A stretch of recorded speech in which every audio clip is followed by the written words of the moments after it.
Well, you know, to someone like the famous Graham Allison, who establishes statistics about the cases where two countries facing each other go to war, Graham Allison must be very happy because, in a way, what Joe Biden is saying, not saying explicitly, but implicitly, I do have an enemy, I'm pointing fingers at that enemy, and I'm just making that step, which Graham Allison very often points out as the extra step, the mile too far, where you really get closer or too close to going to war. So I think Xi Jinping reads Graham Allison. We do read Graham Allison, and there are only few cases where those countries don't go to war. Of course, China is not ready, is not willing. And so hang on, you're saying that speech is a step on that path to conflict? I'm not saying that it's a declaration of war, not at all. Right. I'm just saying that it might trigger a chain of events if no one acts to counteract this action, which might lead to what people say they don't want. Counteract how? Well, you know, it's what we used to call escalade in the old escalation. Days. It's escalation. It's exactly escalation. This is what, yeah. Pierre Morcos, is that how you heard that speech?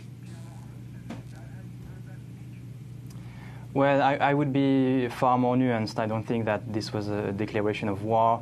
I hope that Washington is not on the path of war with Beijing. Actually, President Biden said the contrary. He's quite mindful of not entertaining a Cold War mentality, and he's trying to have a broader approach and also a cooperation with allies. But the main problem, actually, from a French perspective, is this divisive approach defended by Washington, and the fact that Washington is prioritizing certain allies, notably Australia and the UK, is prioritizing certain tools, notably the military tools, and this leaning toward a more defense and strengthful posture from Washington could have destabilizing effects, such as similarly to the Trump posture over the past 4 years. So this is a concern from France, and we will need to have a discussion about that.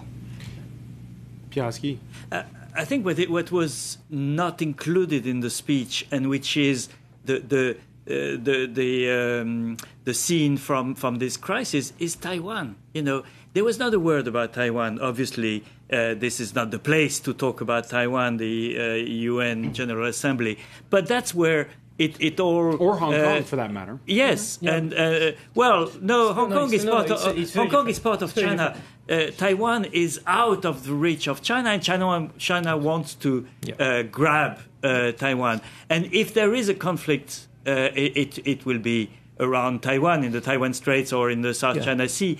And because the issue is, does Xi Jinping at the moment believe that the US will fight for Taiwan or not?